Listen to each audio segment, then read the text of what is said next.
காஞ்சர் இப்போ பொதுவாக போவதற்கு வாய்ப்புகள் இருக்கு.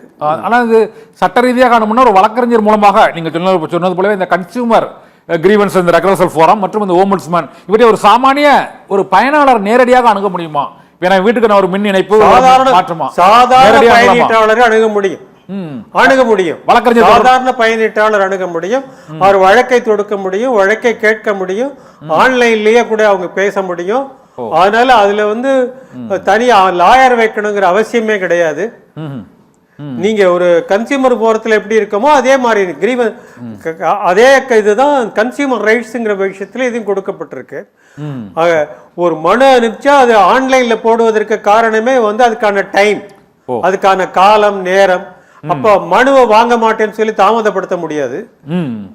மனுவை வாங்கின மனு அனுப்பிச்சிட்டாலே அது பதிவாயிடும். பதிவானது பிறகு அதுக்கு இருக்கக்கூடிய ப்ராசஸ் எல்லாம் இருக்கு. அதுல இருக்கக்கூடிய விஷயத்தை அவருக்கு பதில் சொல்லித்தான் ஆகணும். அதனால நீங்க சொல்றது கரெக்டா. ஆனா வந்து ஒரு புதுசா ஒரு மின் இணைப்பு பெறுவதற்கோ அல்லது ஒரு கூடுதலாக ஒரு மின் இணைப்பு பெறுவதற்கோ நம்ம முயற்சித்தால் இந்த ஆன்லைன்ல நீங்க மனு பண்ணாலும் அந்த சரகத்துக்கு உட்பட்ட அந்த ஏஇ என்று அழைக்கக்கூடிய உதவி செய்கிற பொறியாளர் அலுவலகத்தில் ஒரு ஏஜென்ட் இருக்கிறார். அந்த ஏஜெண்டை கவனித்தால்தான் இந்த மின் இணைப்பு, புதிய மின் இணைப்பு உடனடியாக வழங்கப்படுகிறது என்ற புகார் காமனா பொதுவா இருக்கு. இந்த புகாரை அல்லது இந்த பிரச்சனையை தீர்க்க என்ன பண்ணலாம்? நீங்க பல ஆண்டு காலம் அந்த மின் வாரியத்தில் பணிபுரிஞ்சிருக்கீங்க. அது இந்த புகார் உண்மைதானா? நீங்க அவங்கள அணுகணும், எங்களுக்கு அணுகினா தான் கிடைக்குங்கிற ஒரு இன்ட்யூஷனோட போறீங்க.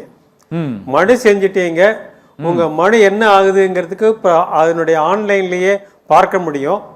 அப்போ அதுக்காக அவங்க என்ன செய்யலன்னு சொன்னா அவங்க திருப்பி அனுப்பணும் அல்லது உங்களுக்கு சொல்லணும். இந்த முறைகள்லாம் இருக்கு. நீங்களா போய் அங்க அணுகிறதுனால தான் மனிதன் டு மனிதனுக்கு நேரடி கான்டாக்ட் வர்ற இடத்துலதான் அப்பதான் அது ஒரு ஊழலுக்கான வழியை வகுக்குது. இது அப்போ பயனீட்டாளர் இந்த மக்களோட தவறுதான் மெயினா இருக்கு.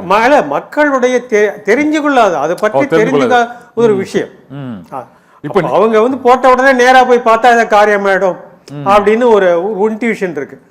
மனுவை நீங்க ஆன்லைன்ல போடுறதுக்கே காரணம் என்னன்னா, நீங்க மனுவை கொண்டு நேரடியாக கொடுத்தா வாங்க மாட்டேங்கிறாங்க, அவங்க வாங்குறதுக்கு பணம் கேட்கறாங்க அப்படிங்கிற மாதிரியான குறைகளை எல்லாம் தீர்க்கணுங்கிறதுக்காகத்தான் ஆன்லைன்ல ஃபைல் பண்ணுங்கிறாங்க. இப்போ இந்த ஆன்லைன்ல ஃபைல் பண்றதுக்கு இல்ல, ஆன்லைன்ல ஃபைல் பண்ணி அதை ஃபாலோ பண்றதுல சிக்கல் இருக்கா இல்லையா சார்?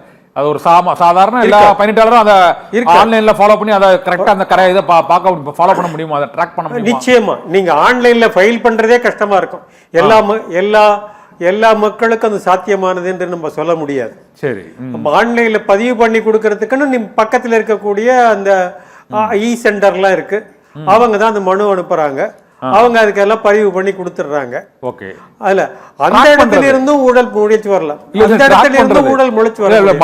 மனு அடிச்சல வேற ட்ராக் பண்றதுல பிரச்சனை இருக்கலாம். ட்ராக் இது எவ்வளவு நாளைக்குள்ள அது ப்ராசஸ் ஆகிட்டு இருக்கு,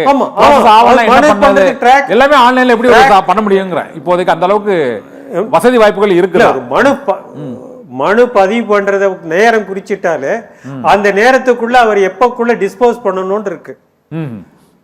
அவர் எத்தனை நாளைக்குள்ள அது மனுவை டிஸ்போஸ் பண்றாருங்கிறது அங்க பதிவாகிடும் இல்லையா?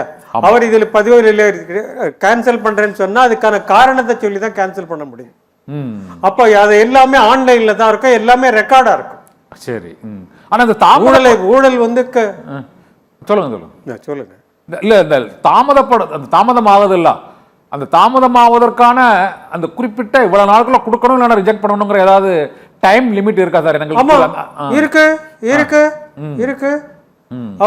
அவரு இவருக்கு இந்த கொடுத்திருக்க மனுவில் வந்து சில தகவல்கள் தேவையா இருக்கு அல்லது தவறுகள் இருக்குன்னா அந்த தவறுகளுக்கு திருப்பி சொல்லி அவங்க மறுபடியும் திருப்பி அவங்களுக்கு சொல்றாங்க. அது வரைக்கும் அது ஹோல்ட் அப்படின்னு போட்டு வச்சிருக்காங்க. அப்போ அந்த மனுவை திருப்பி அவங்க கொடுக்கறதுக்கு காலம் வரைஞ்ச உடனே நீங்க கொடுக்கலன்னு சொன்ன உடனே அப்ப மனுவை வந்து அவங்க அதுக்கப்புறமா ரத்து செய்யறாங்க. ஆக எதுக்காக ரத்து செய்தார்கள் அப்படிங்கிற ஒரு விஷயம் பதிவாகுது. சரி, ஆகையால ஊழலுக்கான வழிங்கிறது அங்க கிடையாது. அவங்க கேட்டது தவறான ஒரு தகவலை கேட்டாரு, அதுக்காக ரத்து செய்ய முடியாது. சட்டப்படி என்ன தகவல் கேட்க முடியுமோ அந்த தகவல் தான் கேட்க முடியும். அந்த தகவலை மீறிக்கா அதுக்கு தவிர மற்ற தகவலுக்காக ரத்து செய்ய முடியாது. அந்த தகவல் நீங்க கொடுத்திருப்பீங்கன்னா அது ஆன்லைன்லயே ரெக்கார்ட் ஆயிருக்கும். ஆகையால ஊழல் செய்வதற்கான வழிவகைகள் ஆன்லைன்ல ரொம்ப குறைவு. இப்போ கீழே மனிதர்கள் நம்ம போய் அவர்களை இன்டியூஸ் பண்றதுல தான் அந்த விஷயங்களே வருது. ஓகே, ஆனா அனைத்தையுமே ஆன்லைன்லயே தொடர்பு கொண்டு ஒரு இபி புதிய இணைப்பை வாங்க முடியுமா? அது சாதாரண மக்களுக்கு ரொம்ப சாத்தியமானதாக இல்ல, சாத்தியமானதா இல்ல. அப்ப நடுவில் ஒரு இழுபத்தோடு வரார், ஒரு இ சர்வீஸ் சேவை மையம் வருது, அதுல இருக்கக்கூடியவங்க அதுல செய்ய வேண்டி வருது.